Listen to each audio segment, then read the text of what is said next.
कृष्णा हरे हरे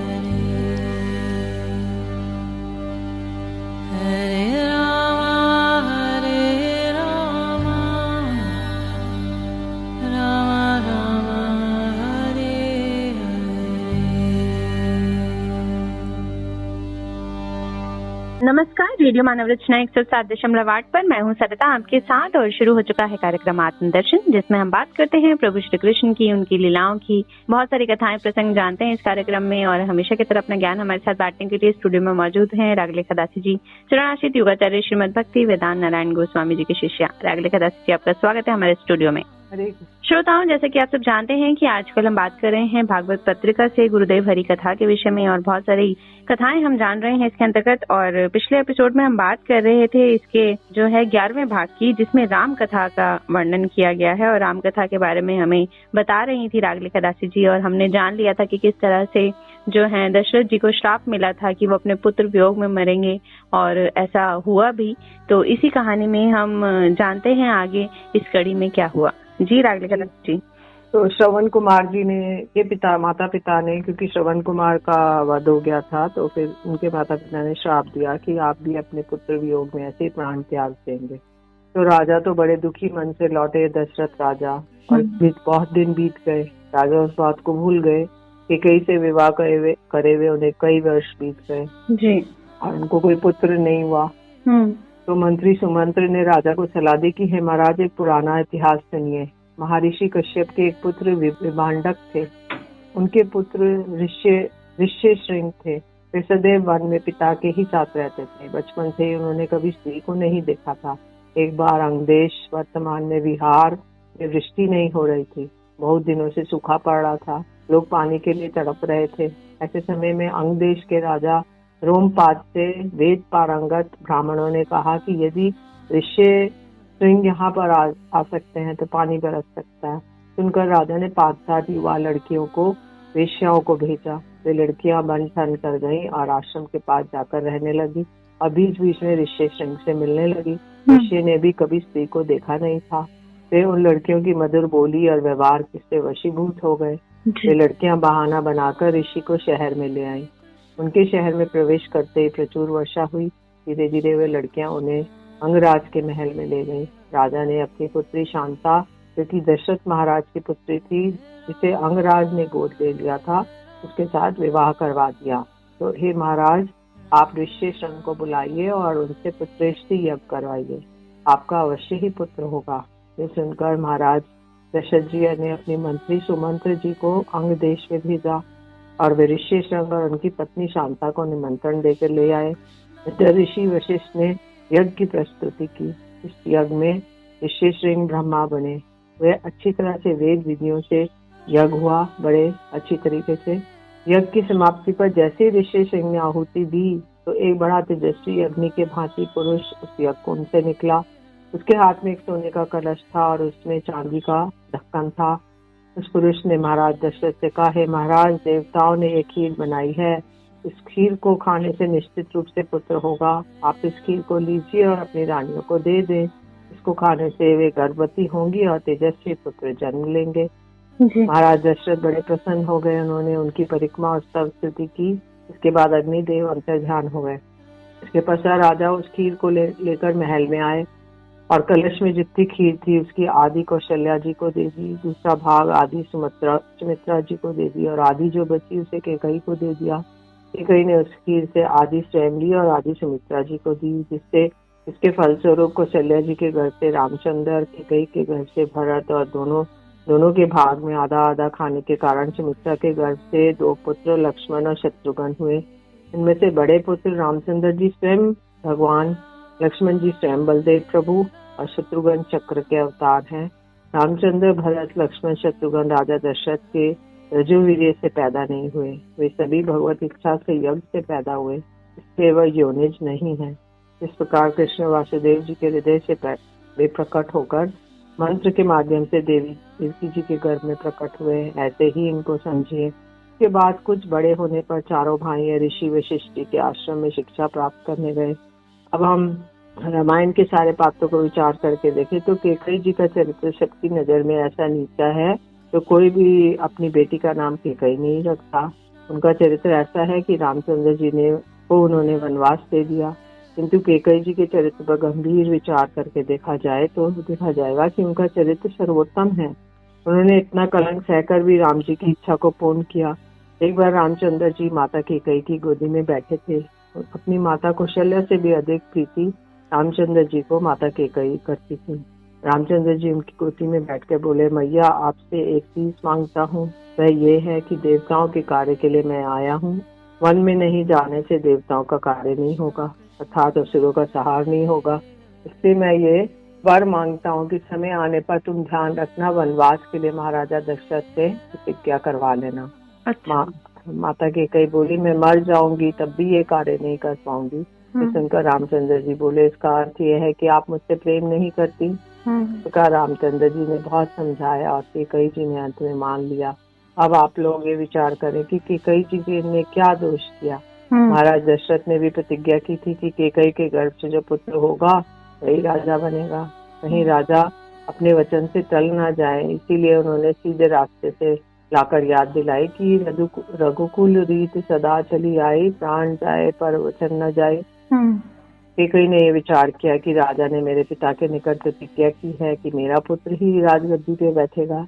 अब ये मुकर रहे हैं, अर्थात राम को ही राज्य दे रहे हैं। ऐसा करने से उनकी प्रतिज्ञा भंग हो जाएगी। इसलिए राजा दशरथ से रानी केकई ने 2 वर मांग लिए, और ये वे भी मंत्रा के कहने से। एक रामचंद्र जी के वनवास हो और दूसरा भरत को राज्य हो।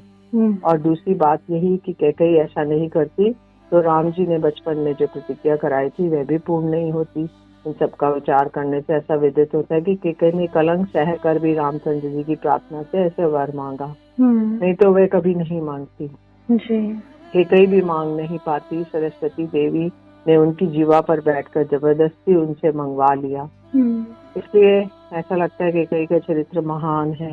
यदि वे नहीं होती तो असुरों का संहार नहीं होता। लेकिन कहीं ना कहीं इतिहास में आज उनका नाम इस तरीके से नहीं लिया जाता। हम देखते हैं कि युग में सब कोई अपने बच्चों का नाम राम, लक्ष्मण या कौशल्या रखता है, लेकिन कोई अपने बच्ची का नाम केकई कभी नहीं रखता, क्योंकि उनपे कलंक लगा था। तो कलंक लग गया। जबकि उन्होंने अच्छा किया, जैसे कि आप बता रही हैं कि उन्होंने उनका वचन टूटने से बचाया और राम की प्रतिज्ञा को पूरा करवाया। जी। तो केकई का चरित्र महान है। और रावण पृथ्वी का भार था, वह भूभार भी हरण नहीं हो पाता।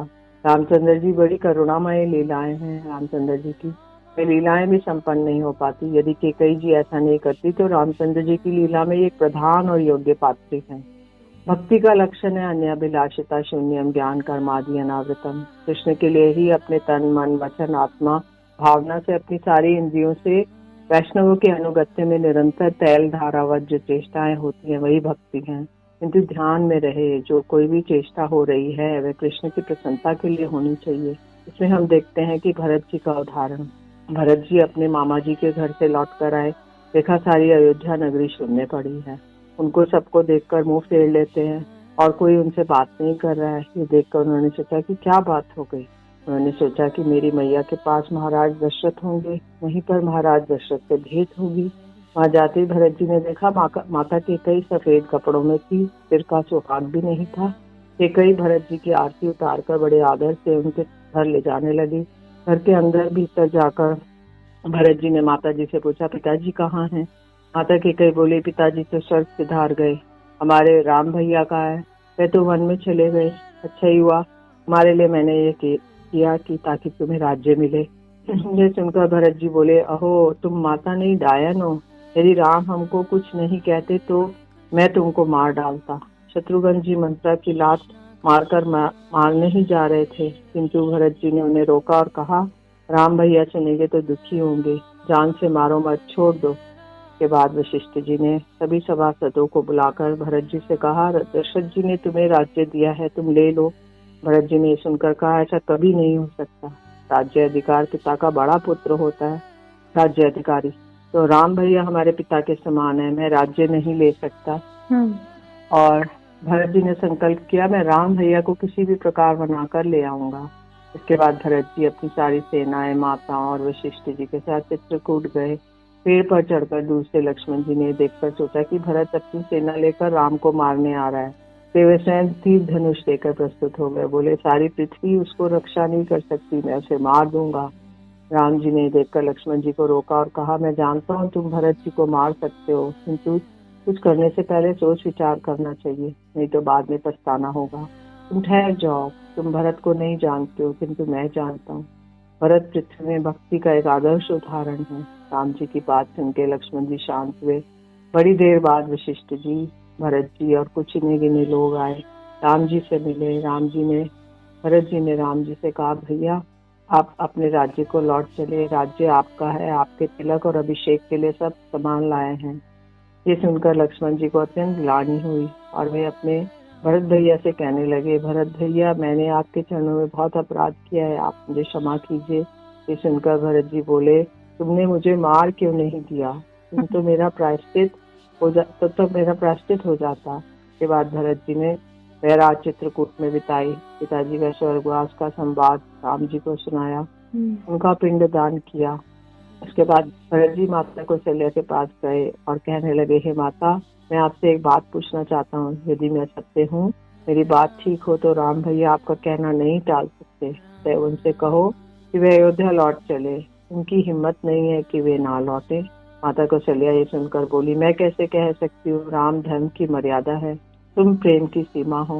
वह अपना धर्म छोड़कर, अपने पिताजी का आदेश छोड़कर चला आया, ऐसा मैं कैसे कह सकती हूँ। ये सुनकर भरत जी बोले, तो क्या मैं गलत हूँ। माता कौशल्या बोली, नहीं, तुम अपने स्थान पर ठीक हो, अर्थात तुम प्रेम की धुरी हो और राम मर्यादा है। जैसे समुद्र में हिमालय डूब जाएगा किंतु टस से मस्त नहीं होगा, ठीक उसी प्रकार तुम्हारे प्रेम में राम डूब जाएगा, लेकिन विचार से और मर्यादा से नहीं चलेगा। मैं ऐसा नहीं कह सकती। वहां से निराश होकर भरत जी वशिष्ठ जी के पास गए। वशिष्ठ जी से कहा कि मैं रामचंद्र जी से कैसे कहूँ कि आप धर्म को छोड़ दो। ऐसा करो, तुम उनके बदले वन में जाओ और वे वन को लौट जाएं, मैं इसका तो अनुमोदन कर दूंगा। भरत जी सुनकर बोले, बहुत अच्छा, किंतु आप कह दीजिए। वशिष्ठ जी बोले, नहीं, तुम कहो। यहाँ पर भी भरत जी निराश हो गए। इसी बीच महाराज जनक भी वहाँ आ गए। उनको देखकर वशिष्ठ जी बोले, बहुत अच्छा हुआ आप आ गए, मैं भरत के प्रेम के मोह में हूँ, क्या करना चाहिए क्या नहीं सब कुछ भूल गया हूँ, इसलिए मैं ठीक ठीक विचार नहीं कर सकता। पुनः भरत जी ने उनसे कहा, महाराज जनक ब्रह्म ऋषि हैं, उनको मोह नहीं है, जो उचित होगा वे वही करेंगे। भरत जी फिर सीता जी की माता सुनैना जी के निकट गए और बोले, सीता जी नंगे पैर से वन वन में डोलेगी, क्या ये आपको अच्छा लगता है?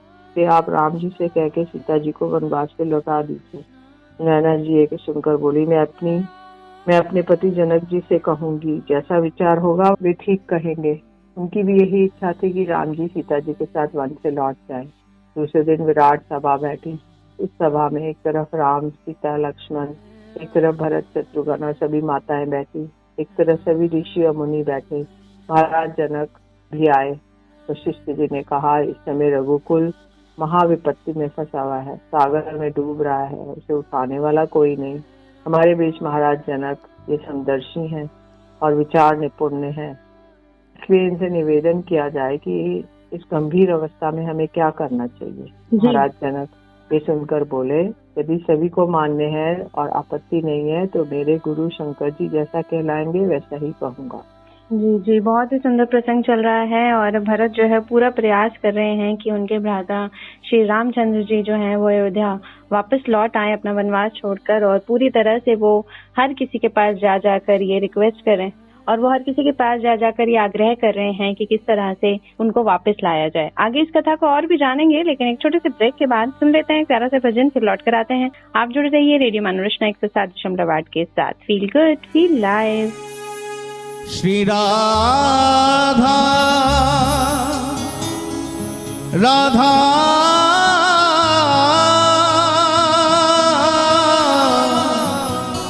श्री राधा राधा श्री राधा, मेरी विनती यही है राधा रानी, कृपा बर पुकारिए। हे राधा रानी कृपा बरसाए रखना, हे महारानी कृपा बरसाए रखना, हे राधा रानी कृपा बरसाए रखना। मुझे तेरा ही सहारा महारानी, मुझे तेरा ही सहारा महारानी, मुझे तेरा ही सहारा महारानी, मुझे तेरा ही सहारा महारानी। चरणों से लिपटाए रखना कृपा बरसाए रखना, कृपा बरसाए रखना, हे राधा रानी कृपा बरसाए रखना, हे महारानी कृपा बरसाए याद रखना, कन्हैया से मिलना है तो किशोरी जी के चरणों का आश्रय लेना ही पड़ेगा। कितना ही कृष्ण कृष्ण नाम की माला जपो, सरकार मिले ना मिले कोई गारंटी नहीं है, लेकिन जो राधा रानी के चरणों का आश्रय ले लेता है उसे एक न एक दिन कन्हैया का दर्शन जरूर होता है। याद रखना, बांके बिहारी के प्यार में जो बीमार होते हैं, बांके बिहारी के प्यार में जो बीमार होते हैं, उनके ही वृंदावन में उपचार होते हैं प्यारे, उनके ही वृंदावन में उपचार होते हैं। और राधा नाम की औषधि लेके जो घूमता है बरसाने की गलियों में, उन्हें ही एक दिन कन्हैया के दीदार होते हैं, कन्हैया के दीदार होते हैं प्यारे। कृपा बरसाए रखना, कृपा बरसाए रखना, हे राधा रानी कृपा बरसाए रखना, हे महारानी कृपा बरसाए रखना। मोहि तो भरोसो है तिहारो ही किशोरी राधे, मोहि तो भरोसो है तिहारो ही किशोरी राधे, मोहि तो भरोसो है तिहारो ही किशोरी राधे, ओ मोहि तो भरोसो है तिहारो ही किशोरी राधे, मोहि तो भरोसो है तिहारो ही किशोरी राधे। हो जस अधम तुम ही एक जानत, हो जस अधम तुम ही एक जानत, और ना जान निहारोरी किशोरी राधे, और न जाने निहारोरी किशोरी राधे, और ना जान निहारोरी किशोरी राधे, और न जाने निहारोरी किशोरी राधे। भक्ति मुक्ति कछु मांगत नाही, भक्ति मुक्ति कछु मांगत नाही, अपनो जान निहारोरी किशोरी राधे, अपनो जाने निहारोरी किशोरी राधे, अपनो जान निहारोरी किशोरी राधे, अपनो जाने निहारोरी किशोरी राधे। पुनि कह रहे अवकाश विषय को, पुनि कह रहे अवकाश विषय को, चार पदार्थ खारोरी किशोरी राधे, चार पदार्थ खारोरी किशोरी राधे, चार पदार्थ खारोरी किशोरी राधे। तुम कृपाल सरकार हमारी, तुम कृपाल सरकार हमारी, पार करो या मारोरी किशोरी राधे, पार करो या मारोरी किशोरी राधे, पार करो या मारोरी किशोरी राधे।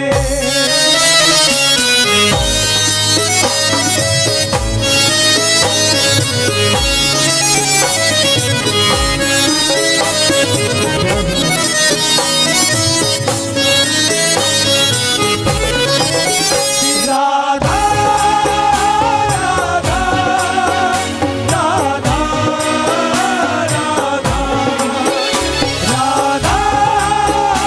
राधा राधा राधा।